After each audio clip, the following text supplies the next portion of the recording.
no serviço cristão. Não falta quem veja no Espiritismo mero campo de experimentação fenomênica, sem qualquer significação de ordem moral para as criaturas.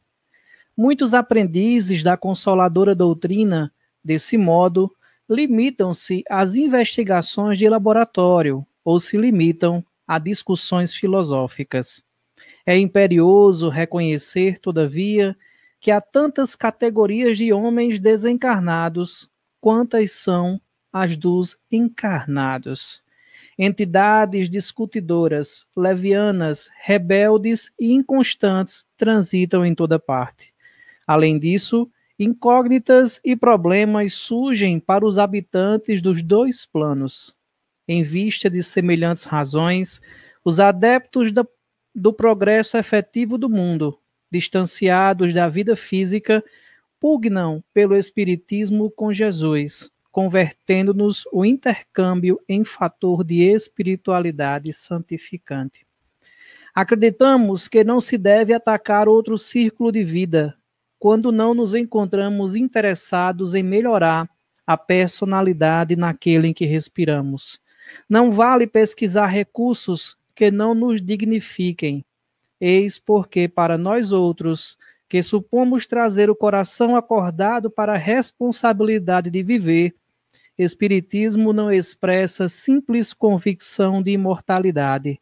É clima de serviço e edificação. Não adianta guardar a certeza na sobrevivência da alma, além da morte, sem o preparo terrestre na direção da vida espiritual. E nesse esforço de habilitação, não dispomos de outro guia mais sábio e mais amoroso que o Cristo. Somente à luz de suas lições sublimes é possível reajustar o caminho, renovar a mente e purificar o coração. Nem tudo que é admirável é divino, nem tudo que é grande é respeitável, nem tudo que é belo é santo, nem tudo que é agradável é útil. O problema não é apenas de saber, é o de reformar-se cada um para a extensão do bem. Afeiçoemo-nos, pois, ao Evangelho, sentido e vivido, compreendendo o imperativo de nossa iluminação interior. Porque, segundo a palavra oportuna e sábia do apóstolo, todos devem comparecer ante o tribunal do Cristo, a fim de recebermos, de acordo com o que realizamos, estando no corpo, o bem ou o mal. Emmanuel, Pedro Leopoldo, 22 de fevereiro de 1950. E é com essa mensagem que Emmanuel abre e inicia o livro Pão Nosso, que é o tema do nosso Café com Kardec e Amigos de hoje, que vai receber nossa querida amiga Denise Lino para conversar comigo e com você sobre esse tema. Então, seja muito bem-vindo, uma boa noite a todos que nos assistem pelos diversos canais que retransmitem esse programa. É uma alegria estar com você. Mas antes de chamarmos Denise aqui para a nossa tela, vamos trazer o nosso momento de arte espírita, que hoje é com o artista espírita, membro do nosso canal Seridó Espírita, Wesley Gama, para nos apresentar 3 músicas. Pode colocar.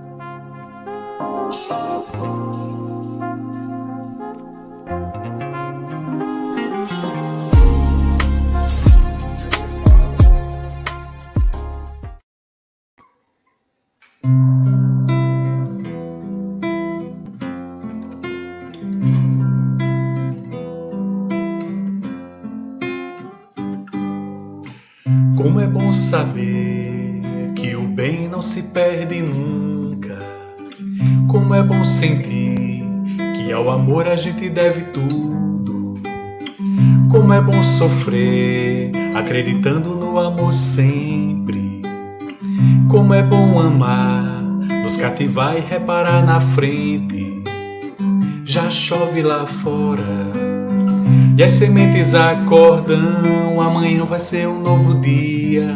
Só lembranças das noites sombrias vão ficar. Como é bom nascer, morrer, nascer e progredir sempre. E desafiar o homem velho que ainda vive na gente. E daí sorrir, acreditando nas boas sementes, pois já chove lá fora. E as sementes acordam, amanhã vai ser um novo dia. Só lembranças das noites sombrias vão ficar. Vão ficar.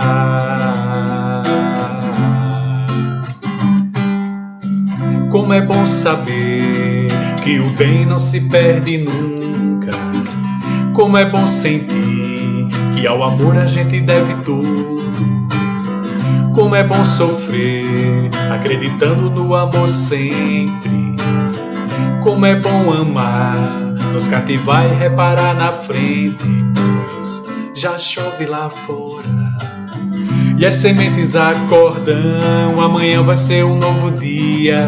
Só lembranças das noites sombrias vão ficar. Como é bom nascer, morrer, nascer e progredir sempre. E desafiar o homem velho que ainda vive na gente. E daí sorrir, acreditando nas boas sementes que já chove lá fora. E as sementes acordam, amanhã vai ser um novo dia. Só lembranças das noites sombrias vão ficar. Vão ficar. Yeah, yeah. Boa noite, gente. Mais uma vez, muito feliz em estar fazendo parte desse momento, recebendo mais uma vez Denise com suas reflexões muito lúcidas. E eu cantei agora uma canção do Hércules Bruno, Amigos e Canções de Natal, música potiguar autoral espírita, e do nosso amigo Adriano Gomes, tão conhecida do movimento também agora, Súplica a Jesus.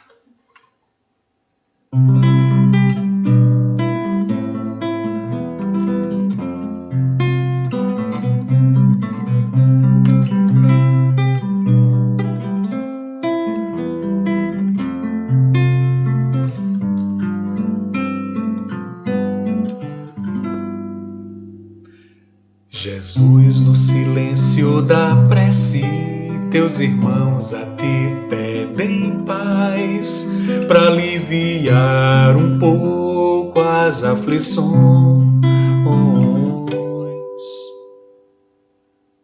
Senhor, enxugai nosso pranto, precisamos do teu amor, e sentir tua presença envolver nossos corações.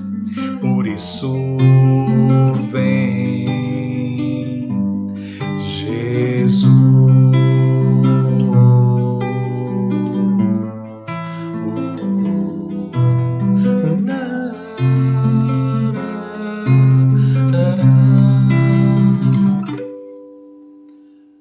Jesus, no silêncio da prece, teus irmãos a ti pedem paz, para aliviar um pouco as aflições. Senhor, enxugai nosso pranto, precisamos do teu amor, e sentir tua presença envolver nossos corações. Por isso vem, Jesus,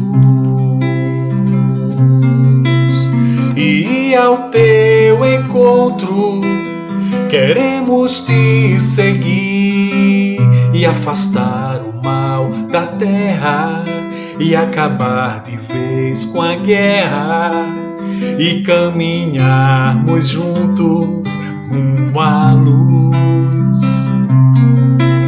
E ao teu encontro queremos te seguir e afastar o mal da terra e acabar de vez com a guerra e caminharmos juntos rumo à luz. Lara. Nada te perturbe, nada te espante. Deus não muda, Deus permanece. A paciência tudo alcança. Deus é e basta. Teresa Dávila.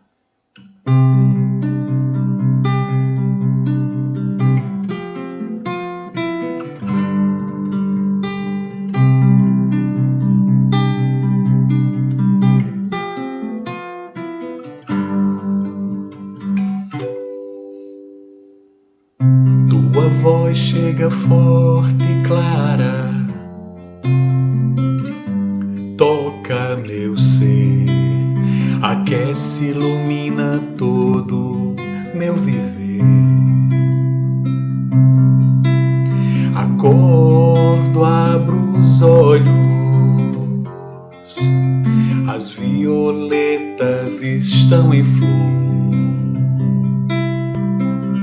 Teu amor me renova, me levas aonde for. Livre saio a cantar, encontro enfim tua luz. Não jamais te perder, meu querido e amado Jesus. Solto, nada quero, Deus é e basta. Nada tenho, nada sou, Deus é e basta.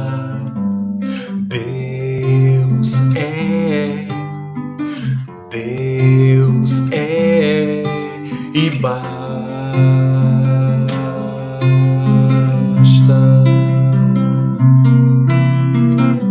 Nada tenho, nada sou, Deus é e basta.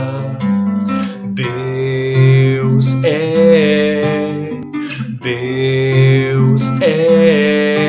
e basta.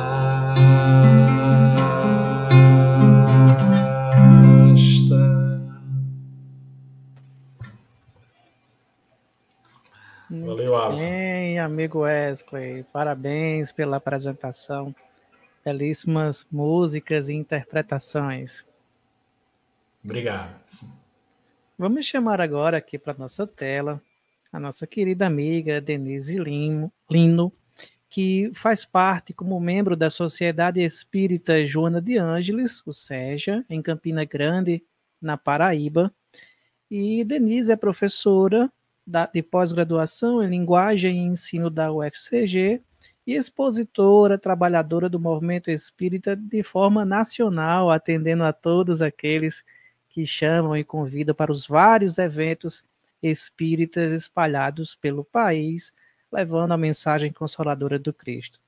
Então seja muito bem-vinda, Denise, para cá junto com a telinha. É uma alegria para nós recebê-la. Olá, Alisson. Olá a todos do Seridó Espírita. A alegria é minha. Você sabe, Alisson, que eu sou fã do Seridó e sou fã do Seridó Espírita, sobretudo, né? Essas imagens que vocês passaram aí na abertura, olha, para quem já está com vontade de viajar, deu uma vontade de sair ali, pegar a chave do carro e pegar aqui a reta, subindo na direção aí do Seridó. Eu adoro essa terra, eu digo isso muitas vezes, porque essa terra me faz lembrar da Galileia. Então, eu gosto muito de ir para aí, eu estou esperando a pandemia passar para fazer um tour no Seridó, e eu já tenho até companhia. Regina Baldovino, do Paraná, que diz que nunca comeu cuscuz, eu convidei para ir comer um cuscuz no Seridó, junto com Sandra Borba. Sejam muito bem-vindos aqui, será um prazer recebê-los aqui na nossa região do Seridó. Denise, então hoje nós vamos falar sobre o livro Pão Nosso. Então, como é de costume, vamos deixar você nesse primeiro momento para fazer a abordagem inicial sobre a temática e já convidamos os amigos que estão assistindo para ir deixando suas perguntas, seus comentários. Não se esquecer também de se inscrever no canal, se não é inscrito, e deixar o seu likezinho, a curtida, o gostei em nossos vídeos, nos vários canais que estão transmitindo este café. Então, Denise, fique com a palavra. Tá bom, então vamos lá. Eu queria dizer para os amigos que eu não preparei um texto assim previamente, no sentido que a gente diz de ter tudo aquilo em mente, o que vai dizer, mas como eu tenho muito apreço e apego à coleção Fonte Viva, eu vou deixar um pouco da emoção, da experiência de leitura dessa coleção falar nessa noite. Então, eu queria inicialmente me situar como uma leitora da coleção Fonte Viva de Emmanuel, que para quem está chegando nessa live pela primeira vez hoje, ou para quem recém adentrou a doutrina espírita, o que nós chamamos de coleção Fonte Viva é uma coleção que inicialmente tem 4 livros, mas que se desdobra em muitos outros, né? O pessoal apresentou aqui a semana passada o primeiro, eu vou mostrar a capa do meu bem acabadinho, é o Caminho, Verdade e Vida. O segundo é o Pão Nosso, que é o que nós vamos falar hoje. O terceiro é o Vinha de Luz. O quarto é o Fonte Viva. E essa coleção, ela prossegue, porque a obra de Chico foi muito vasta na psicografia com Emmanuel, e a temática que está nesses 4 primeiros livros, que é a temática de comentários de O Novo Testamento, Emmanuel desdobrou em inúmeras obras, mais de 100, em mais de 1.600 mensagens, e tudo isso foi compilado mais recentemente numa obra que tem 7 volumes e que se chama Comentário aos Evangelhos segundo Emmanuel, né? Então, seria o Evangelho por Emmanuel. Mas a gente tem esse apego a esse núcleo inicial, que é a coleção Fonte Viva. Então, esses primeiros livros, eles são muito importantes. E a minha relação de leitura com esses livros vem da minha infância, da prática do Evangelho no lar, em minha casa, sistematicamente, ao longo de décadas, e nós já lemos e relemos esses livros algumas vezes no Evangelho no Lar. Então, eu praticamente aprendi a ler quando criança, lendo esses livros e ouvindo. E aí, ao longo da minha vida, eu fui fazendo releituras em ocasiões muito específicas, até que chegou um momento que eu disse para mim mesma, eu preciso ler a coleção Fonte Viva inteira. E aí eu separei um horário na manhã em que eu fui lendo cada um desses livros, que tem cada um deles 180 mensagens. E já fiz isso algumas vezes. O livro, especificamente, que nós vamos comentar, O Pão Nosso, é o segundo dessa coleção. É um livro que tem 71 anos. Né? A obra de Emmanuel está ficando assim, no mínimo cinquentenária. Nós vamos comemorar essa semana, agora, os 80 anos de Paulo Estevão. E Pão Nosso, conforme o prefácio que Alisson leu, é um texto de 22 de fevereiro de 1950. Portanto, é um livro que tem 71 anos. E se nós voltarmos a esse prefácio, lendo devagar, nós todos teremos a sensação, e eu não tenho dúvidas de dizer isso, de que esse texto parece ter sido escrito para hoje, para os dias de hoje. Os títulos são sempre muito impressionantes, no sentido de serem concisos, de anunciarem com muita clareza o tema da mensagem. Então, o do prefácio, por exemplo, intitulado No Serviço Cristão, né, num livro que se chama Pão Nosso, e me preparando agora para essa fala, eu me dei conta, né, de que Pão Nosso é aquela segunda frase a primeira frase da segunda parte do Pai Nosso, quando nós pedimos a nossa cota diária de pão nosso. E ao longo da obra de Emmanuel, o pão nunca é somente material, é sobretudo ou é primeiramente um pão espiritual. Então é um livro que nos fala do nosso pão nosso espiritual de cada dia. E para obtê-lo, né, esse prefácio é muito importante, ele nos fala do serviço cristão. Traz uma citação de Paulo na sua segunda carta aos Coríntios, na qual o grande apóstolo diz que todos nós devemos comparecer ante o tribunal do Cristo para que cada um receba segundo o que tiver feito, estando no corpo o bem ou o mal.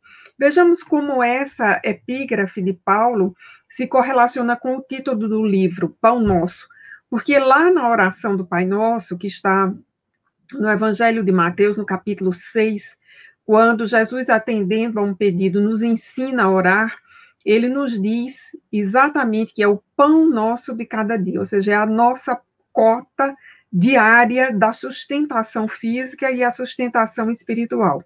E a carta de Paulo aos Coríntios, da qual Emmanuel tira essa epígrafe, que é a segunda carta, capítulo 5, versículo 10, diz que todos nós deveremos comparecer ao tribunal do Cristo para cada um receber segundo o que tiver feito, ou seja, segundo a sua cota, estando nessa cota o bem ou o mal.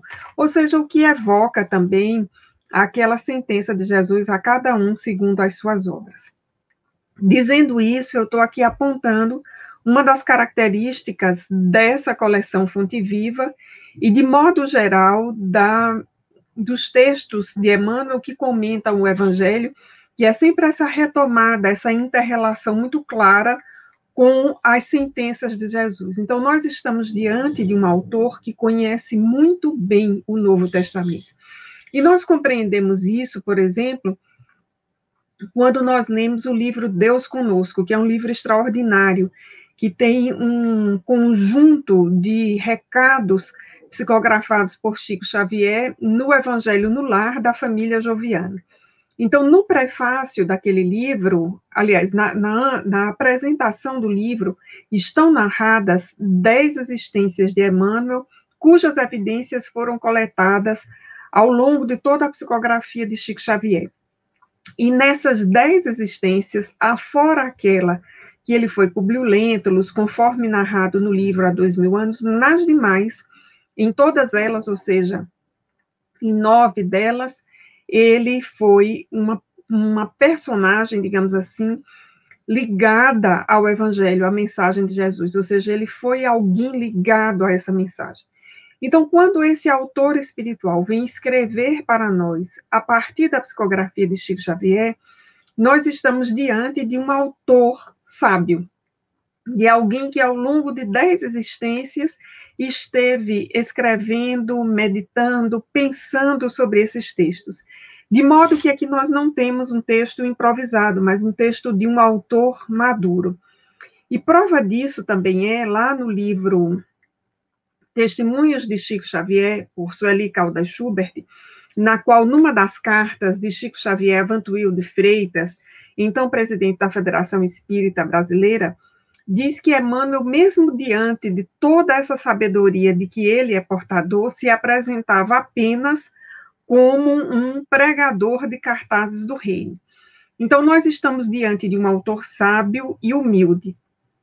E a sabedoria de Emmanuel vai se transparecer naquilo que eu chamo de um tesouro em português. Eu já tive a oportunidade de escrever sobre isso, e foi, assim, um dos trabalhos que eu fiz com mais entusiasmo, com mais alegria, foi descrever um pouco do estilo de Emmanuel nessa coleção Fonte Viva, que é um tesouro que está para ser descoberto, na minha opinião. Esses 4 livros, especificamente, o Pão Nosso, o Caminho, Verdade e Vida, Vinha de Luz e Fonte Viva, e os demais, que foram retomados na coleção Evangelho por Emmanuel, que tem 7 volumes, são uma enciclopédia a ser descoberta pelos espíritas, pelos não espíritas, por todos os que estão interessados em o Novo Testamento. Eu não tenho nenhuma dificuldade, nenhum receio de afirmar que essa coleção escrita em português é um tesouro de tal monta que atrairá, provavelmente na segunda metade deste século, olhares de estudiosos de outras línguas para o português, para compreender essa interpretação de Emmanuel, porque ela é de uma natureza tão transcendental que não envelhece, porque ela está nos falando, aliás, está desvelando para nós a verdade transcendental do Novo Testamento. É também um tesouro em português, porque é um texto absolutamente bem escrito. Os parágrafos são curtos, e não significa dizer que escrever parágrafos curtos é escrever bem, Uma criança que está se alfabetizando, por exemplo, por volta do segundo, terceiro ano, ela escreve textos com parágrafos muito curtos, mas não significa ainda que ela saiba lidar com as habilidades todas que o conhecimento linguístico envolve. Então, quando eu digo que Emmanuel escreve bem, escrevendo em parágrafos curtos, é porque ele maneja como ninguém a construção textual em língua portuguesa. E para que isso fosse feito, é importante a gente entender, né, o fio reencarnatório, né, as várias vidas que aí se juntam, né? Daquele senador romano, Públio Lentulus, ao Emmanuel que nós conhecemos, o guia espiritual de Chico Xavier, muitas encarnações se passaram. Entre elas, a que é mais conhecida é o fato de ele ter sido Manuel da Nóbrega. Então, é esse espírito que vem de Portugal para o Brasil, nessa condição de padre, e vai ser um dos primeiros instrutores, um dos primeiros professores registrados pela história do Brasil, ou seja, os anais da construção da nossa nação registram a ação de Manuel da Nóbrega lecionando para os índios, e mais do que isso, aprendendo tupi-guarani com os índios, e vai ser um dos primeiros a escrever uma gramática de português que pudesse ser usada por quem ia catequizar os índios. Então, nós estamos falando, meus amigos, daquilo que na minha área a gente costuma chamar de um projeto linguístico, e aqui eu ouso acrescentar um projeto linguístico sideral, porque é algo que foi planejado, né, nos mínimos detalhes, para que esse espírito, na sua trajetória evolutiva, não porque por alguma preferência de Deus para com ele, não para comigo ou para com você que nos assiste, mas porque esse espírito foi no seu processo evolutivo, desde a sua encarnação como Públio Lentulus e na sequência, dando mostras de uma dedicação. Então ele vem e reencarna como Manuel da Nóbrega. E aí, veja só, ao reencarnar como Manuel da Nóbrega, ele já passa por um processo de aprendizado da língua portuguesa. E já passa por esse processo naquilo que eram as universidades daquele momento, que eram os seminários, era a igreja, toda a contribuição que a igreja tem para isso, e que é inegável e é um patrimônio imaterial da humanidade, assim, preparando os padres, os filósofos, e especificamente naquele contexto português de um país colonizador, esse espírito se dispõe a vir para a colônia e lidar com os índios. E aí nós temos um trânsito linguístico importante, porque ele dominava o idioma da colônia, mas vai aprender a língua dos índios e vai ensinar. Então, tem aí trocas linguísticas muito importantes. Porém, do ponto de vista reencarnatório, essa experiência linguística, ela fica registrada, marcada, guardada para esse espírito. No mesmo livro, Deus Conosco, há a indicação de uma outra existência, em que Emmanuel reencarnou no Brasil como um padre, viveu no norte do país, agora por volta do século, alvorecer do século XIX, e isso teria sido muito importante também para mantê-lo nessa vinculação com o português. Então, através de Chico Xavier, num momento chave da história do Brasil, num momento de um Brasil rural ainda, de um Brasil de pouca escolarização, um Brasil que nós tínhamos com muita dificuldade, algumas poucas editoras, entre elas a editora da FEB. Vejamos que é contemporâneo de Chico Xavier a campanha de Monteiro Lobato para a alfabetização no país, para que o livro chegasse às mãos das pessoas, e Emmanuel vai escrever esse tesouro em português, e ele escreve como ninguém, porque não apenas no livro Pão Nosso, mas em toda a coleção, nós vamos encontrar os títulos concisos, como eu disse, e chamando muita atenção para o tema do texto. A correlação é impressionante, não existe nenhum título que não aponte para o tema do texto. Nós vamos encontrar todos os textos com epígrafes do Novo Testamento, que deu ensejo aos amigos de Minas Gerais iniciarem o que a gente chama de uma metodologia de estudo do Evangelho, chamada humildinho, ou seja, olhar versículo a versículo. tentando identificar em cada um desses versículos níveis mais profundos de interpretação, de simbologia e, sobretudo, de correlação com a atualidade.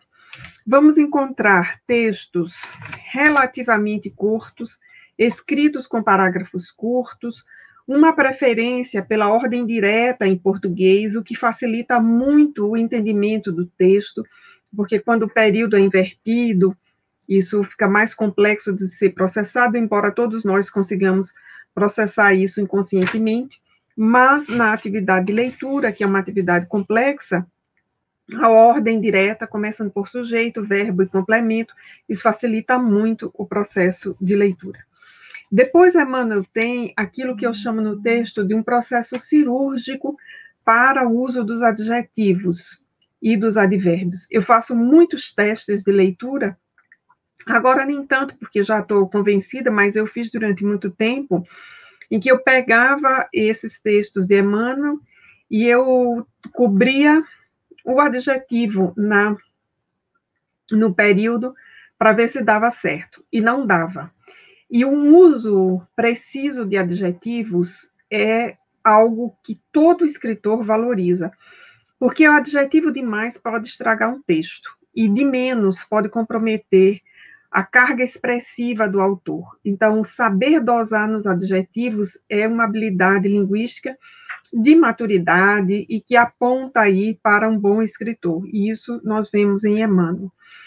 A outra coisa que eu destacaria nos textos também é um rebuscamento, mas não é um rebuscamento que nos coloque diante de um texto difícil, é um rebuscamento no cuidado, né? E ler Emmanuel é ler um texto que, ao mesmo tempo, tem sensibilidade para atingir as nossas almas e tem uma carga de informação que abre o nosso conhecimento. Então, é sempre se aconselhar com o sábio. Então, ler Emmanuel é aconselhar-se com o sábio. Eu tenho amigos espíritas que acham Emmanuel assim muito duro. Eu não acho. Eu acho Emmanuel muito paternal. E quando eu estou assim aflita, triste, é o meu autor. E é essa coleção Fonte Viva que eu recolho.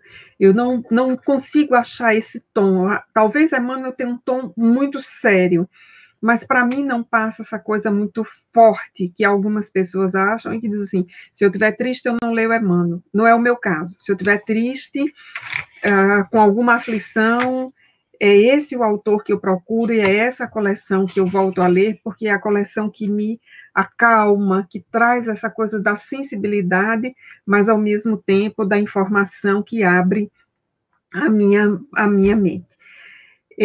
Acho que uma outra informação que seria importante trazer aqui para esse texto é a informação das analogias.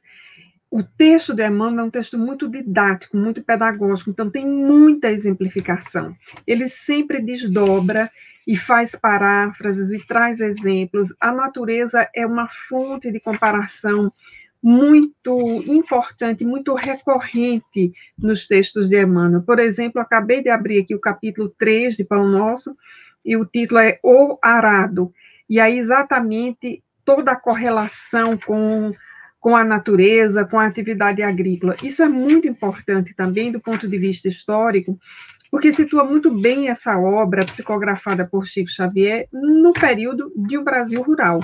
Veja, nós estamos falando de Pão Nosso, um livro cujo prefácio é de 2 de fevereiro de 1950.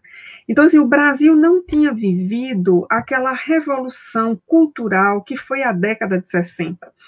A década de 60 ela é muito importante para o Ocidente como um todo, ela é muito importante para o Brasil.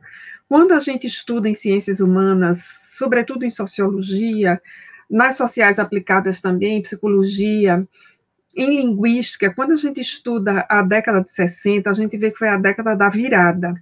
Então, e para o Brasil, do ponto de vista cultural, foi a década da virada, é a década da bossa nova, né? que já estava ali consolidada, que começa nos anos 50, é a década do tropicalismo. Então, são muitas mudanças culturais muito fortes que ocorrem. E parte da obra de Chico, ela foi psicografada antes, como esse livro, é de 1950. Então, nós ainda estávamos naquele clima dos anos 40, o período do pós-guerra, que teve um impacto no Brasil, e Emmanuel escreve para um país que tinha essa característica, era um país rural e um país num processo de construção de metrópoles. Então, São Paulo, Rio, Porto Alegre, Recife, Salvador, nesse momento, eram capitais que se construíam como metrópoles. Então, nós tínhamos essa correlação. Belo Horizonte era uma capital, mas uma capital ainda menor em relação às outras, em 1950. Então, o texto de Emmanuel, por Chico, traz muito essas características daquele momento em que apela-se para a experiência com a natureza. E a outra característica que eu queria destacar dos textos de Emmanuel, eu já falei sobre ela, é a atualidade. Para a noite de hoje, eu pensei especificamente no capítulo 8 desse livro, chamado Ansiedades. Porque quem de nós, nesse 1 ano e 6 meses já de pandemia por aí que nós estamos vivendo, como é que nós estamos lidando com as ansiedades? E bem no plural, porque elas são de várias naturezas, de várias fontes. Pois bem, eu abri aqui o livro, antes de começarmos, e encontrei o capítulo 8, intitulado Ansiedades. Exatamente isso, no plural, ansiedades. E a epígrafe é da primeira carta de Pedro, capítulo 7, versículo 7, em que Emmanuel diz: lançando sobre ele toda a vossa ansiedade, porque ele tem cuidado de vós. Porque ele tem cuidado de vós. Então, essa é a epígrafe de Pedro, lançando sobre ele toda a vossa ansiedade, porque ele tem cuidado de vós. Claro que esse versículo ele está num contexto mais amplo, mas Emmanuel retira e vai nos conduzir a um nível de aprofundamento desse texto aqui. Então ele diz: as ansiedades armam muitos crimes e jamais edificam algo útil na terra. Isso é o primeiro parágrafo, com um único período, com esse nível de informação. Um parágrafo simples, direto, porém profundo e verdadeiro. Vejamos, as ansiedades armam muitos crimes e jamais edificam algo útil na terra. Então, nós já temos aqui um material extraordinário para pensar. Depois nós temos, invariavelmente, o homem precipitado conta com todas as probabilidades contra si. Vejamos que verdade, né? O homem precipitado conta com todas as probabilidades contra si. Parece ser uma obviedade, mas no processo de ansiedade isso nos ajuda muito a desacelerar. Opondo-se às inquietações angustiosas, falam as lições de paciência da natureza em todos os setores do caminho humano. Então vejamos aquela referência que fizemos antes sobre a natureza. E Emmanuel começa, né, construindo esse par opositivo aqui, que eu até esqueci de falar. Os pares opositivos caracterizam muito essa coleção Fonte Viva. Emmanuel faz uma descrição e aí faz uma oposição. E aqui ele diz muito claramente: opondo-se às inquietações angustiosas, falam as lições de paciência da natureza em todos os caminhos do humano. Se o homem nascesse para andar ansioso, seria dizer que veio ao mundo não na categoria de trabalhador em tarefa santificante, mas por desesperado sem remissão. Em outras palavras, ele está nos dizendo: para tudo tem um jeito, para tudo tem uma forma de resolver. E aí ele continua dando exemplos. Se a criatura refletisse mais sensatamente, reconheceria o conteúdo de serviço em que os momentos de cada dia lhe podem oferecer e saberia vigiar com acentuado valor os patrimônios próprios. Esse parágrafo aqui, eu vou destacando assim a construção, a escolha de cada palavra, que é muito cirúrgica em Emmanuel. Veja só, Se a criatura refletisse mais sensatamente, reconheceria o conteúdo de serviço que os momentos de cada dia podem lhe oferecer, ou seja, chamando-nos a atenção para a observação, e saberia vigiar, diz o texto, com acentuado valor. Então, esse particípio aqui do verbo acentuar, né, que entra na forma de um adjetivo, acentuado valor, é que dá o tom da mensagem, e que é concluída aqui no parágrafo, os patrimônios próprios. Então, vigiar com cuidado, né, com acentuado valor, os patrimônios próprios. Indubitável que as paisagens se modificarão incessantemente. Ou seja, não queira que as coisas sejam iguais, porque elas não serão. Vejam que a afirmativa e a palavra escolhida é indubitável, então é sem dúvida que as paisagens se modificarão incessantemente, compelindo-nos a enfrentar surpresas desagradáveis decorrente de nossa atividade, de nossa atitude inadequada na alegria ou na dor. Então, são as nossas atitudes que não estão adequadas na alegria ou na dor. Contudo, representa impositivo da lei a nossa obrigação de prosseguir diariamente na direção do bem. A ansiedade tentará violentar corações generosos, porque as estradas terrenas desdobram muitos ângulos obscuros e problemas de solução difícil. Entretanto, não nos esqueçamos da receita de Pedro. E aí ele volta, ou faz a gente voltar, para a epígrafe, lançando cada um sobre ele a vossa ansiedade, quer dizer, lançar sobre Jesus. Lança as inquietudes sobre as tuas esperanças em nosso Pai Celestial, porque o divino amor cogita do bem-estar em todos nós.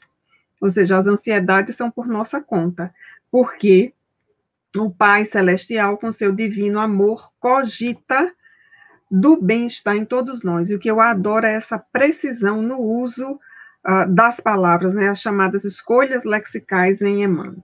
Por fim, para concluir, ele diz: justo é desejar firmemente a vitória da luz, buscar a paz com perseverança, disciplinar-se para a união com os planos superiores e insistir por sintonizar com as esferas mais altas. Não ouvides, porém, que a ansiedade precede sempre a ação de cair. Vejamos que antes desse arremate maravilhoso, nós temos uma espécie de checklist aqui. Justo é desejar firmemente, olhemos o advérbio, desejar firmemente a vitória da luz, gabarito 1, buscar a paz com esperança, 2, disciplinar-se para a união com os planos superiores, 3, e insistir por sintonizar com as esferas mais altas. Em outras palavras, está o nobre benfeitor aqui nos dizendo: essa é a receita contra as ansiedades.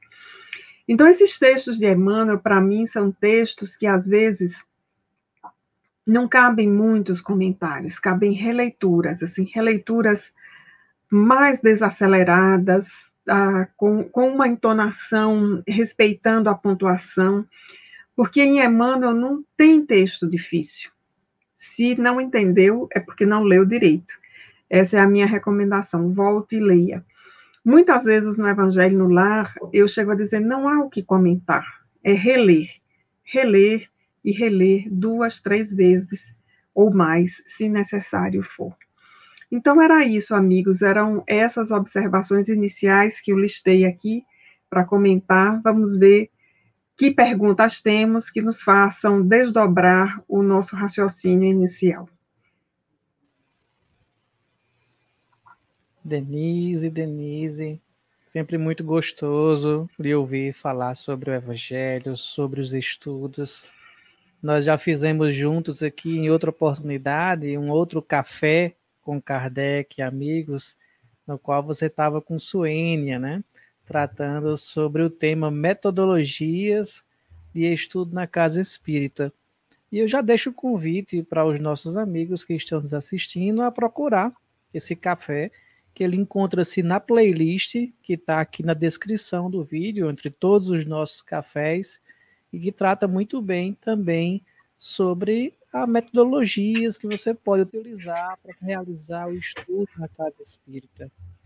E nessa linha de entendimento da compreensão, Denise, do estudo, como ele pode ser feito, eu gostaria de trazer para você a primeira pergunta, né, que seria, explica para a gente, Denise, qual a diferença entre você apenas ler a obra, a coleção Fonte Viva, apenas como uma leitura talvez de manhã ou antes de dormir, e você realmente estudar as obras da coleção Fonte Viva? Um bom autor permite múltiplas leituras, né? E esse é o caso de Emmanuel. É possível fazer essa leitura diária, pela manhã ou à noite, menos comprometida com a reflexão, né? O ler por ler. Eu já li muitas vezes assim essa coleção como um todo. Mas tem a leitura-estudo, né? Que pode ser feita durante o Evangelho no Lar ou num outro momento. A leitura-estudo de Emmanuel, ela pede desaceleração. Ela pede pausa. Então, é importante, inclusive, ler um capítulo por vez e pensar, por exemplo, no título, na relação do título com a epígrafe, em como essa lição da epígrafe está desenvolvida no texto, né? Vejamos que nessa que eu li, ou mesmo no prefácio que você leu, a gente pode voltar lá para constatar a ideia central da epígrafe, que é confiar na providência divina, vai aparecer no texto de forma implícita ou explícita. Nesse caso aqui, ela aparece de forma explícita, no penúltimo parágrafo, quando Emmanuel diz: lança as inquietudes sobre as tuas esperanças em nosso Pai Celestial, porque o divino amor cogita do bem-estar de todos nós. E aí vejamos que a recomendação dele é: lança as inquietudes sobre tuas esperanças, porque exatamente ansiedade, inquietude é por aquilo que ainda não chegou, né? E aí ele faz isso muito bem, ao trazer essa afirmativa. Então, eu diria que é ler para estudar, para pensar os parágrafos. Eu costumo ler sublinhando, costumo ler destacando as palavras que eu considero mais fortes, né? Por exemplo, nesse parágrafo que eu li, eu destaquei o cogita, né? Que significa pensar, prospectar, né? Cogitar é aquilo que nos faz pensar sobre o futuro. Então, com Emmanuel tem muito isso, a gente precisa pensar nas palavras e, para estudar, também correlacionar com a nossa atualidade. Eu considero os textos sempre muito atuais. E, Alisson, tem um detalhe, eu já fiz um teste com esses textos de Emmanuel com os meus alunos de curso de letras de primeiro período. Eu ministrava uma dada disciplina que permitia, pela própria ementa, que a gente fizesse comparação entre os textos. Então, eu peguei um editorial da Folha de São Paulo, de 1950, da mesma data de lançamento aqui do Pão Nosso. E peguei esse mesmo editorial, aliás, essa mesma apresentação aqui de Pão Nosso, de 22 de fevereiro de 1950. E coloquei lado a lado e pedi para os alunos lerem com a seguinte pergunta para responder: qual desses dois textos é o mais fácil para o leitor entender hoje? Eu não datei inicialmente, mas apresentei em seguida, e aí os alunos disseram que o prefácio aqui de Pão Nosso é um texto completamente legível para eles nos dias de hoje. E o outro editorial não era completamente legível, embora eles pudessem recuperar a temática. Depois eu coloquei as datas. Ora, o que é que isso significa? É uma qualidade do texto de Emmanuel em português, que não envelheceu em 70 anos. Da forma como o editorial envelheceu. Claro que eu tive o cuidado de pegar o editorial e colocar na nova ortografia, porque esse também de Emmanuel, quando foi escrito lá em 1950, a ortografia não era essa. Nós pegamos o livro e a ortografia está atualizada. Então, eu fiz isso, deixei os dois atualizados, E a afirmativa dos alunos foi essa: a apresentação é mais fácil de ser lida, é um texto mais atual. Então, isso é uma qualidade inquestionável do texto de Emmanuel, e por isso uma leitura-estudo pede que seja uma leitura desacelerada, prestando atenção nos detalhes. Aí, provavelmente, o que é um detalhe para mim, talvez não seja para você ou para um outro leitor, mas é muito importante cada leitor achar ali o seu detalhe. Então, para mim, por exemplo, os adjetivos são importantes no texto de Emmanuel, mas talvez para um outro leitor isso não seja tão decisivo. Achei, quando você estava falando aí, achei muito interessante essa perspectiva, e realmente a gente às vezes não observa que os escritos de Emmanuel, eles são atemporais. São. Né? São atemporais. Inclusive, o mesmo teste que eu fiz com os alunos, eu fiz em seminário espírita. Eu tenho um seminário que eu faço com Suênia Freire, chamado Vidas e Obra de Emmanuel. E nós fizemos o mesmo teste com o público espírita. O editorial da Folha de São Paulo, de 1950, aliás, foi até um editorial do Jornal do Brasil, não foi da Folha de São Paulo, e o prefácio de Emmanuel. E o público espírita também acha esse texto mais fácil de ser lido. Então, essa característica do atemporal e, ao mesmo tempo, do muito atualizado do texto de Emmanuel. É interessante quando uma vez eu participei de uma palestra com Éden, né, com Éden Lemos, presidente aqui da Federação Espírita do Rio Grande do Norte. E nessa palestra, ele conversando, inclusive, sobre os livros de Emmanuel, a coleção Fonte Viva, ele fez um tom de brincadeira, mas que tem um fundo muito forte de verdade. Talvez você possa explicar para a gente isso quanto à questão literária. Por que se a gente se perder no texto de Emmanuel, porque a mente divagou algo, se a gente ler o primeiro parágrafo e o último parágrafo, eles parecem um texto só.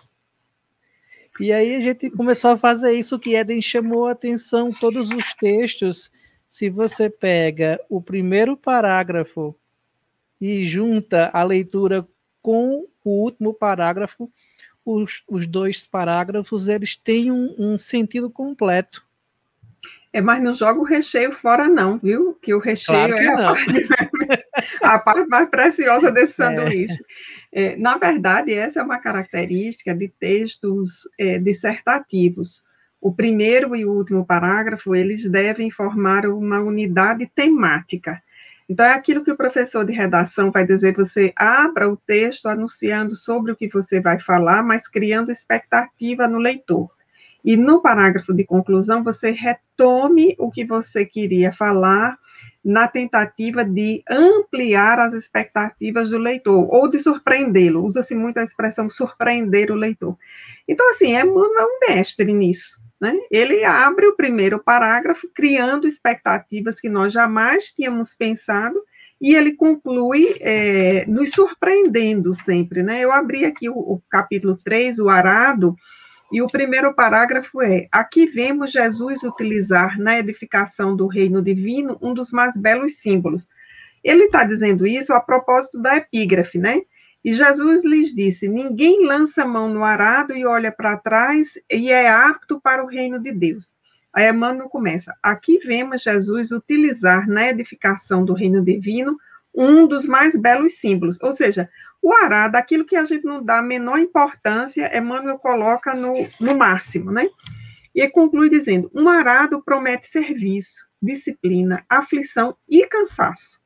No entanto, não se deve esquecer que, depois dele, chegam semeaduras e colheitas, pães no prato e celeiros guarnecidos.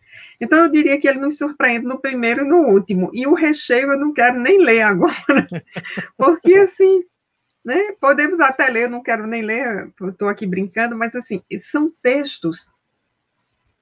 A expressão em português hoje não é boa, mas é a que me vem à mente. Assim, estou tentando, inclusive, superar essa expressão, mas é a que eu tenho para agora. São textos extraordinários em português, pela atualidade, pela simplicidade, pela leveza e profundidade. Porque eu acho que essas características todas, simplicidade, leveza, quando a gente junta com profundidade, elas ficam completamente transformadas. Porque nem todo texto leve é um texto sério e profundo. Né? Nem todo texto ameno consegue dar o tom de seriedade que os textos de Emmanuel têm. Então, eu me sinto assim, como alguém que lê textos muito sérios, mas escritos de forma muito leve, sabe, com um traço muito do cotidiano. Por exemplo, esse aqui é um traço do cotidiano, é o arado. E veja que ele está, né, nos remetendo àquele Brasil rural que Chico Xavier e quem estava ali em torno e quem vivia no Brasil em 1950 conhecia tão bem. Né? A 50 é a década da migração do rural para o urbano no Brasil. Um aluno de 8º ano estuda isso em geografia, é a década que o Brasil muda. E Emmanuel vem trazendo essas características aí de forma muito importante. Eu gosto de ler Emmanuel por um outro detalhe que aparece nessa coleção, é quantas vezes aparece a expressão reforma íntima. Eu adoro reforma íntima. E aí as pessoas dizem assim, mas a obra de Joana de Ângeles, ela fala sobre autodescobrimento. Fala. Kardec já falava em transformação moral, né? Santo Agostinho, lá na questão 919A, fala em autodescobrimento. E Emmanuel fala em reforma íntima. E isso é fundamental no Brasil para o qual ele escreveu inicialmente. Era um Brasil que se tinha oficinas, né? Que você mandava reformar a roupa, reformar o sofá, consertar a geladeira. Então, essas ações que se conhecia no exterior, ele traz a analogia para a gente entender o interior. Aí, hoje, a gente diz, não, quebrou, não serve, joga fora, né? Então, a gente tem, né, quando a gente lê Emmanuel, a gente pensa, nem tudo é para jogar fora, principalmente o nosso interior. Então, ele é, de fato, assim, atemporal, é um mestre, assim, é um autor que eu queria conhecer, sabe aquelas coisas, sabe, desejo de desencarne. Ontem a gente estava no programa Literatura Espírita, e ao final, estava nos bastidores, já tinha terminado o programa, o melhor do programa que fica para quando você encerra, né? Diz que um grande sonho do Sueli Caldas Schubert, quando desencarnasse, era saber onde estava Frank Sinatra. E eu estou curiosa por isso, mas um dos meus grandes sonhos é poder assistir aula com Emmanuel no mundo espiritual. Imagina-se o nível, né, das aulas, dos textos, e o material didático deve ser essa coleção Fonte Viva, né? E eu fico pensando assim, quando é que eu vou ter a chance de ir nessas aulas? Olha, pois, quando você for, você lembre de convidar os amigos aqui do Seridó, o qual você gosta tanto, para também fazer companhia, viu? Tá certo, vamos lá, vamos falar com o professor, a gente precisa de uma turma especial para o Seridó. Denise, Clara Monize, ela traz o seguinte questão. Denise, na sua opinião, qual a relação do tema Pão Nosso com as mensagens apresentadas ao longo do livro? Os títulos dessa coleção, eles são muito fortes, né? E eles têm uma relação direta com as mensagens, mas não necessariamente, mas tem uma relação direta. Por exemplo, no caso desse Pão Nosso, eu fiz alusão à segunda parte do Pai Nosso, né? Aquela cota de sustentação diária que todos precisamos, que é um grande ensinamento. Nós não precisamos acumular, nós precisamos ter a cota diária de sustentação no campo material e espiritual. As 180 mensagens que estão aqui são cotas de sustentação espiritual. Então, por isso que o livro se chama Pão Nosso.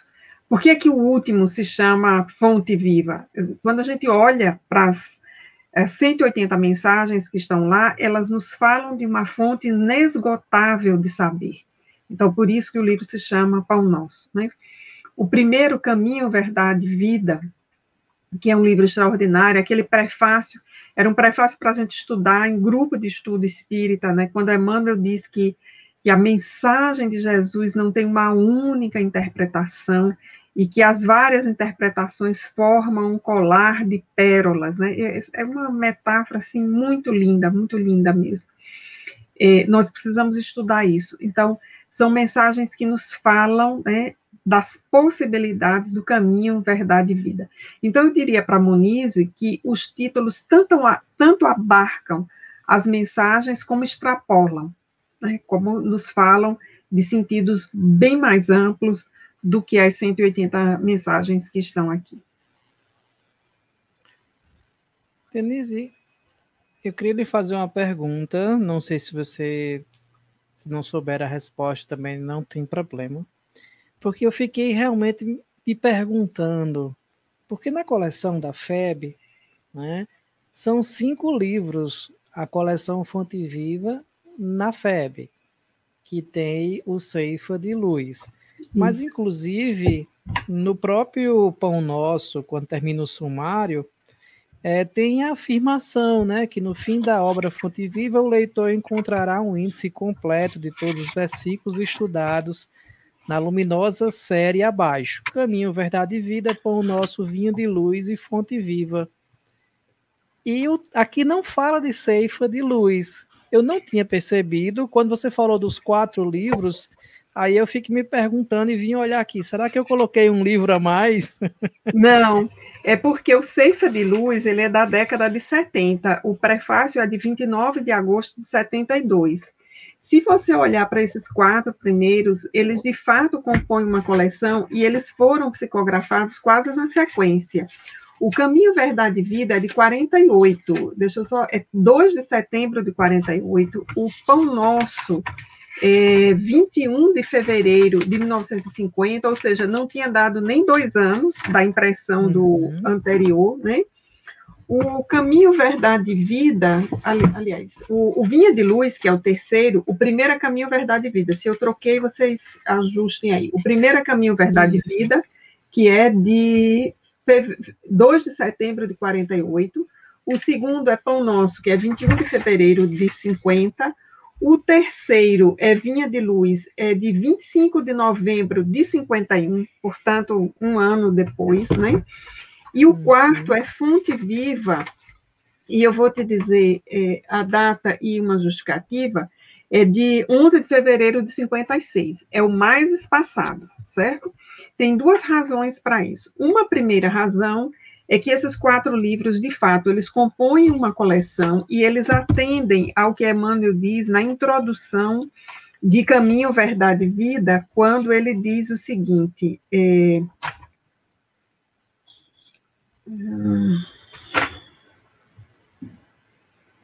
deixa eu só localizar aqui. Está aqui, quando ele diz assim, quando ele separa os versículos, né? Aí a justificativa. Assim procedemos, porém, ponderando o quê? Num colar de pérolas, cada uma tem o seu valor específico e que no imenso conjunto da Boa Nova, cada conceito do Cristo ou dos seus colaboradores diretos adapta a determinada situação de espírito nas estradas da vida. Aí, mais adiante, ele vai dizer que o Evangelho é roteiro imprescindível para a legislação e administração, para o serviço e para a obediência.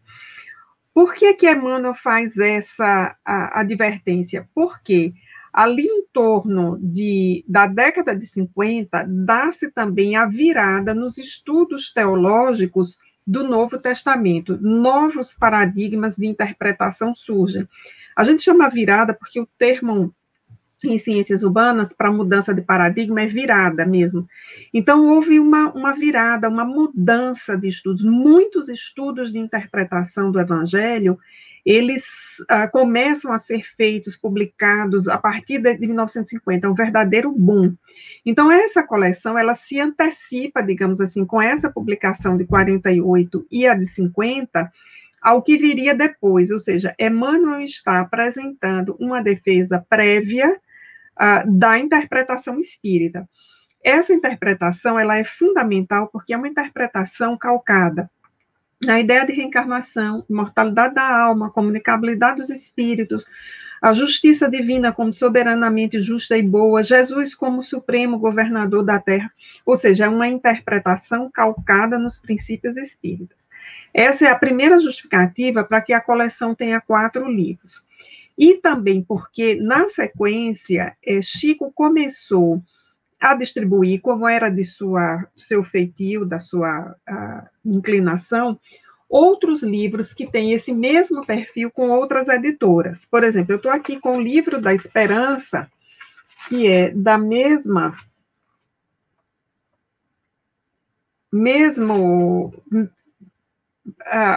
ideia, né, desses que nós apresentamos, e o prefácio é de 18 de abril de 64.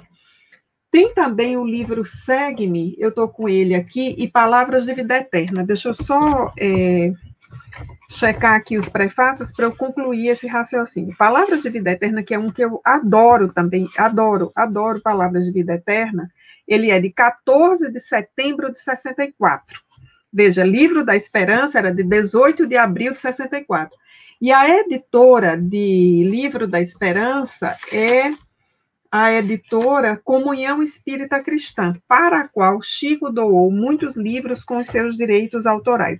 O Palavras de Vida Eterna também. Mas eu estou aqui ainda com o Segue-me, e o Segue-me é da editora O Clarim, e eu estou aqui com uma segunda edição, e a primeira edição desse livro, deixa eu ver se eles dizem aqui a primeira edição de que ano foi.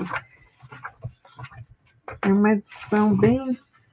Esse Segue-me é maravilhoso, tem uma introdução do Wallace Leal, olha, esse é de 73, e tem uma introdução maravilhosa do Wallace Leal Rodrigues, o Segue-me.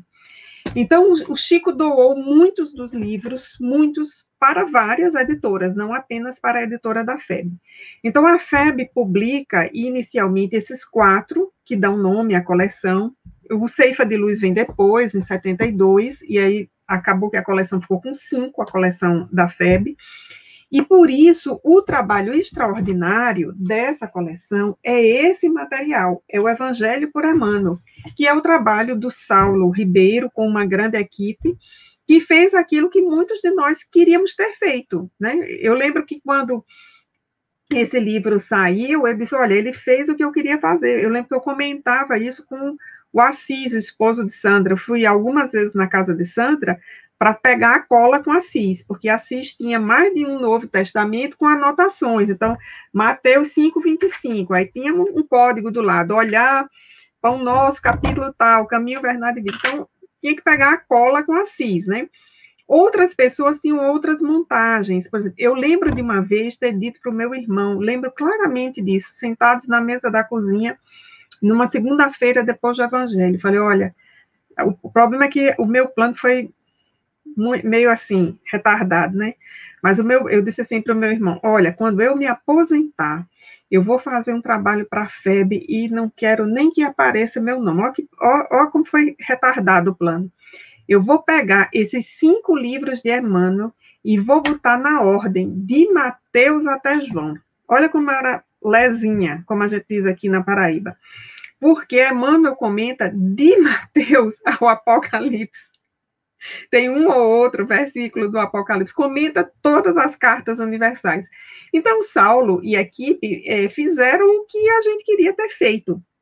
Aí eles recolhem da obra de Chico Xavier, tem mais de 100 livros com esse estilo, versículo e comentário, e mais de 1.600 mensagens em 2 periódicos, que é Reformador e Brasil Espírita.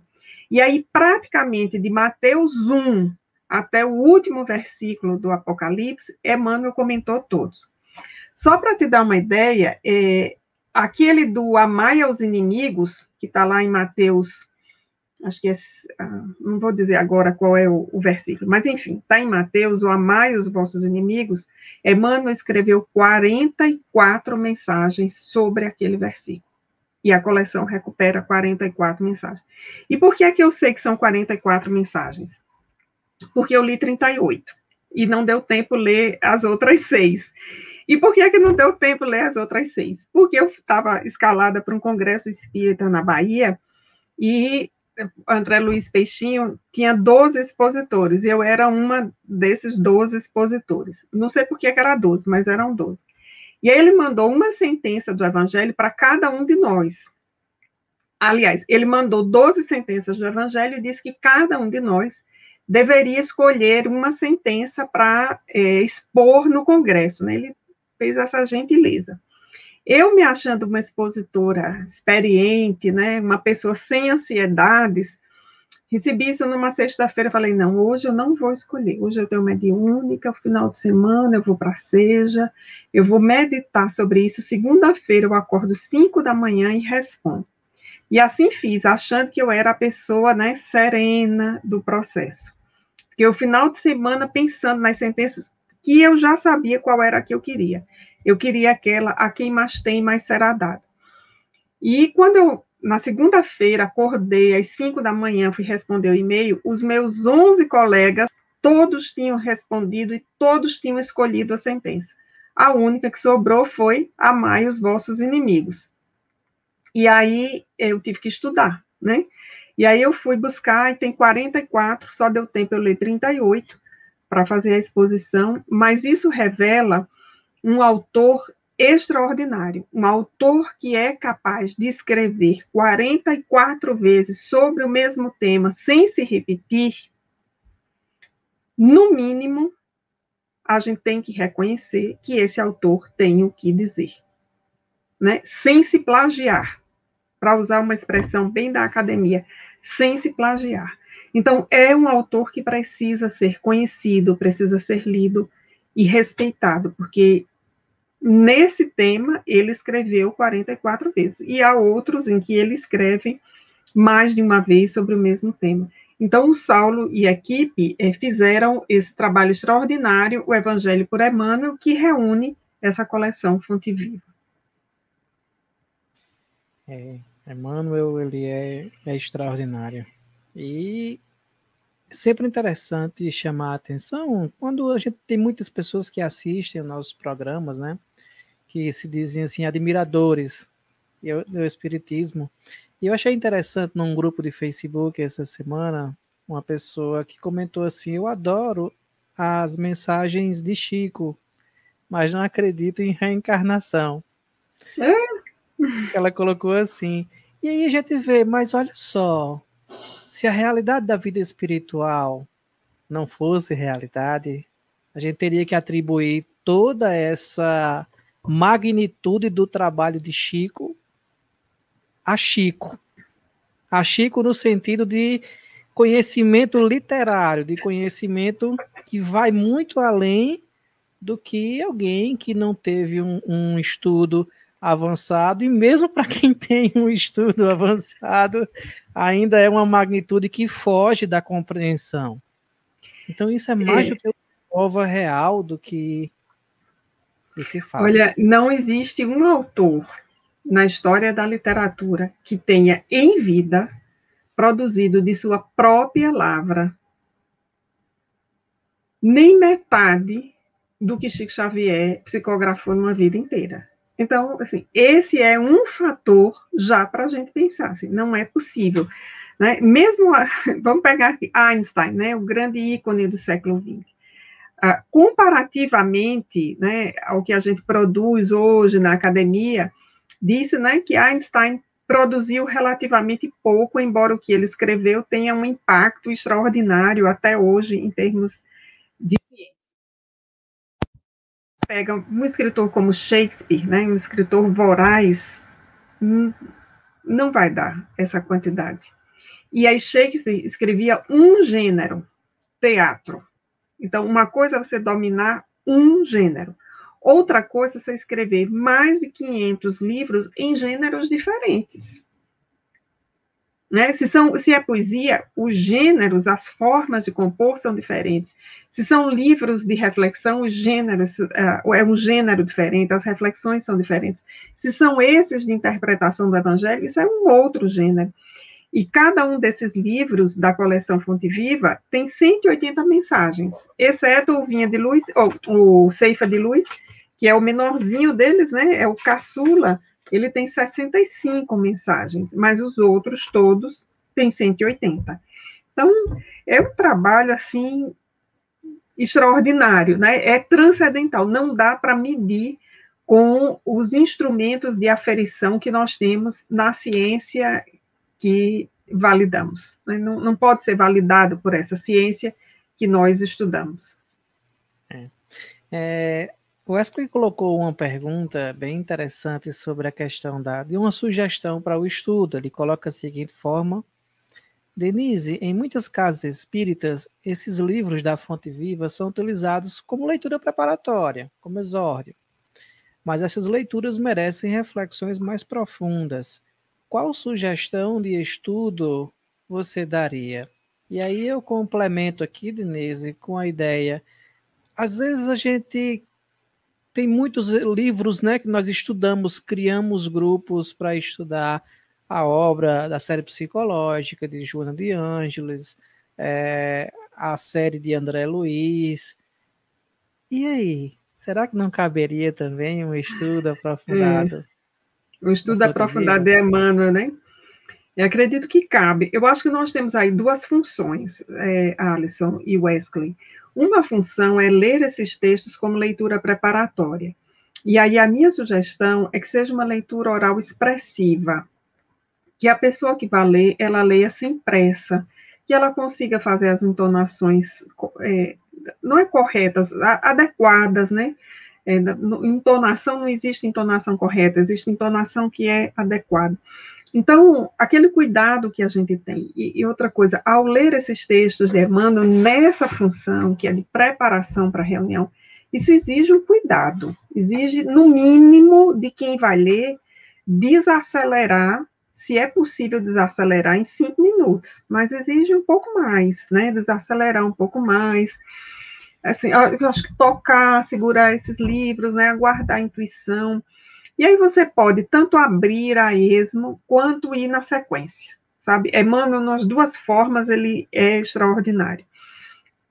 Sobre isso eu vou dar um testemunho depois. E aí ler com calma, sabe, Alisson? É muito importante, porque isso dá o tom da reunião, sabe? Para mim, é aquela hora assim que é o tom do sagrado. Se até ali ninguém tinha entendido que a reunião era para você cuidar da espiritualidade, quando a gente lê Emmanuel, dá esse tom. Eu já passei por experiências em palestra espírita em que a pessoa que fez a leitura fez uma leitura tão apressada, com tanta falta de expressividade, que alterou o texto. A minha sorte é que era um texto que eu conhecia muito, que é Capacete da Esperança, que, se não me falha a memória, está em Fonte Viva, mas o título é exatamente esse, Capacete da Esperança. É um texto de Emmanuel que eu gosto muito. E ele faz umas analogias maravilhosas, com chapéu, capacete, essa boinazinha que você está usando, tem umas analogias maravilhosas. Então, essa é a função. Então, nessa função tem que ser lido como tal, assim como no Evangelho no Lar, né, aquele momento de ler. Para estudo, aí já é outra coisa. Aí já é uma outra leitura, talvez suponha mais de uma leitura oral do texto. Aí vai para aquele exame do o que o primeiro parágrafo está dizendo, o que diz o último parágrafo, como isso se correlaciona com a epígrafe. Aí você já tem um espaço aí em que as demais pessoas devem participar. Esse estudo aprofundado de Emmanuel, a FEB está desenvolvendo num trabalho chamado Evangelho Redivivo. Podem procurar por esse nome, que inclusive já tem o segundo livro da coleção. Se não me falha, já é o segundo. E aí eles correlacionam Emmanuel com Amélia Rodrigues, com o Novo Testamento, com o Evangelho segundo o Espiritismo, e já tem um roteiro lá. Né? Mas acho que cabe, sim, um estudo de Emmanuel, cabe. A gente teria só que sentar para organizar isso, assim, ou seja, para testar, colocar em funcionamento, e aí ver se não fica muito longo, porque cada livro tem 180 capítulos, então teria que arrumar isso. A FEB arrumou esse modelo que eles chamam o Evangelho Redivivo. Quanto a ler Emmanuel, eu tenho os mais diferentes testemunhos. Por exemplo, aqui no Evangelho no Lar, aqui em casa, e nós fazemos Evangelho no Lar diariamente, nós já lemos essa coleção inteira.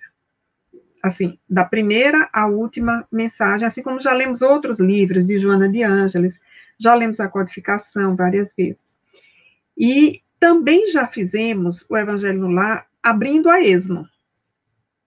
Nos dois casos, os textos se mostram muito atuais. Mais recentemente, nós estamos terminando já o livro 7 dessa coleção aqui. Nós já estamos no 7. Estamos presentemente nas cartas de Pedro. E o que eu posso testemunhar é que em nenhuma das leituras elas estavam desatualizadas. Ao contrário, inclusive recentemente, nos últimos 15 dias eu venho observando isso. A gente está no volume 7, lendo as cartas de Pedro. Os textos têm a ver com os problemas que nós estamos vivendo. E nós estamos ali um atrás do outro, dia a dia, e eles têm a ver com os problemas que nós estamos vivendo. Então, parece a coisa assim, impressionante. A gente vive o dia, aquele drama, aquela dificuldade. Quando chega na hora do Evangelho, que abre a lição de Emmanuel daquela noite, que vem naquela sequência lá da carta, parece ter sido para nós naquele dia. Então, isso é transcendental. E quando acontece, né? Eu acho que deve acontecer, Denise, com você também, com a gente aqui acontece muito. E você pega 2, 3 evangelhos seguidos e cai a mesma mensagem e você diz, eu não marquei. Troquei de cai livro. A mesma mensagem. Troquei de livro, o livro é novo, né? Por exemplo, Fonte Viva, eu tenho esse Fonte Viva estragadinho aqui, né? Que é o que eu amo, de paixão, mas tem esse novo também. E aí ocorre, né? Ah, não, porque é o velho, né? Tá viciado. Aí você vai, abre no novo e cai no mesmo. Né? Mensagem. Isso é um detalhe incrível que a gente vivencia, né, para quem está nos assistindo, que a gente vivencia com prazer. Um verdadeiro prazer de quando você abre a mensagem aleatória. E eu gosto muito, Denise, de dizer que os estudos de Joana de Ângeles, por exemplo, e as mensagens de Emmanuel, como todos os textos, mas ela é para você, é para mim, ela é para mim, ela não pode ser para o outro, ela é para mim. Então parece que vem assim, de forma cirúrgica. Cirúrgica e homeopática. Ainda tem mais essa, né? Porque é aquela dose pequena, porém concentrada, capaz de fazer uma transformação mesmo na gente. E por isso que eu repito aquilo que eu disse no início. Emmanuel, para mim, ele é muito paternal, aquele pai afetivo, amoroso.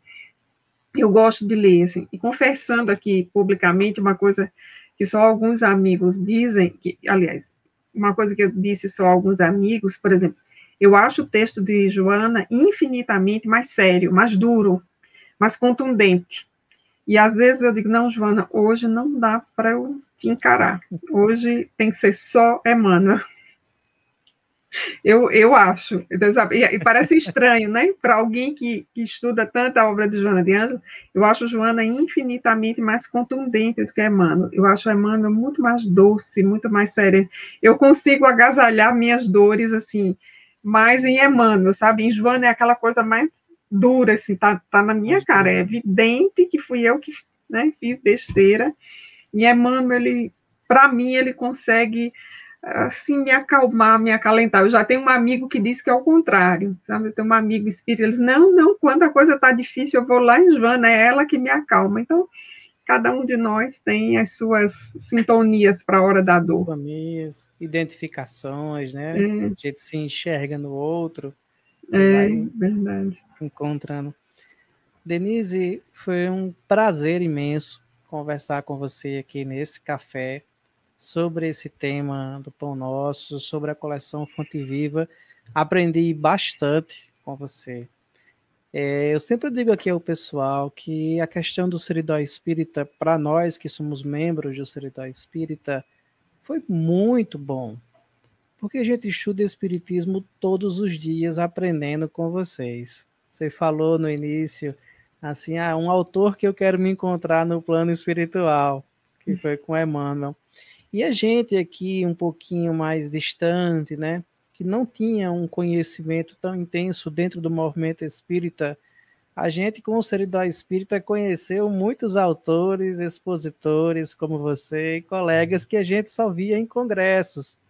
E a gente está aprendendo aqui diariamente, através do Seridó Espírita, os amigos através dos vários canais assistindo também, porque tem a oportunidade agora de assistir todos os dias. Você pode procurar alguma palestra, algum programa, algum estudo através do YouTube. E isso foi algo que, no meu entender, foi muito bom e que vai continuar ficando a longo prazo. Com Então, para nós é uma certeza, alegria. né? Com certeza, assim, é bendita a pandemia, né? E tem algo que eu repito muito nas lives, essa pandemia me fez entender uma sentença de Jesus. E só por isso eu sou muito grata, sabe? Por ter entendido uma sentença de Jesus, aquela que diz assim: quando 2 ou 3 se reunirem em meu nome, eu estarei presente. E a gente entendeu que não precisa ser fisicamente. É quando a gente decide. Então, assim, assistir essas lives é quando a gente decide. Então, são 2 ou 3 reunidos. Então, eu sou muito grata a essa pandemia. Eu acho que surgiram muitas coisas boas. O Seridó Espírita é uma delas, né? E eu me aproximei muito de vocês. Eu já gostava muito do trabalho que se fazia aí nessa região, presencialmente. E eu acho que o Seridó é um presente dos céus à terra. Tem coisa que veio para ficar na pandemia, assim. Como pensar, depois da pandemia, que o Seridó Espírita acabe? Não tem como, gente, né? Veio para ficar, tem coisa que não vai desaparecer. Talvez a gente esteja esperando aí como vai se reorganizar daqui a alguns meses, se essa onda continuar baixando na pandemia, né? Mas tem coisas que não vão desaparecer, né? Acho que o Seridó é uma delas, veio para ficar. E eu agradeço muito vocês terem me convidado, foi muito importante para mim hoje. Eu espero ter atingido o objetivo que vocês tinham pensado, mesmo tendo feito um texto oral assim de improviso. Não, foi ótimo. Aqui o objetivo nosso do Café com Kardec e Amigos é tomar um café virtual, como se eu tivesse aí ou você aqui na minha casa, a gente conversando sobre Evangelho, sobre Kardec, sobre Jesus. Então é isso mesmo, eu não iria para sua casa com um texto preparado. Eu Não, iria conversar com você sobre o eu assunto. esqueci o café. Eu esqueci o café, eu me apressei, eu estava numa reunião de trabalho praticamente até a hora de vir para cá. Outra vantagem do remoto, né? Mas aí esqueci o café, esqueci a água até, mas não esqueci a conversa. Pois, muito obrigado, Denise, pela sua presença na noite de hoje. Obrigada também. Amigos, vamos continuar então na próxima semana, seguindo com esse nosso estudo através da coleção Fonte Viva, e teremos na próxima segunda-feira, dia 12, o livro Vinha de Luz, que será com Geraldo Campetti, que participará aqui conosco, trabalhando o tema que traz o título do livro Vinha de Luz. Então, uma boa noite a todos, que Jesus abençoe a todos vocês, a todos nós. Tchau, Denise, muito obrigado. Tchau, Alisson, tudo de bom, até logo.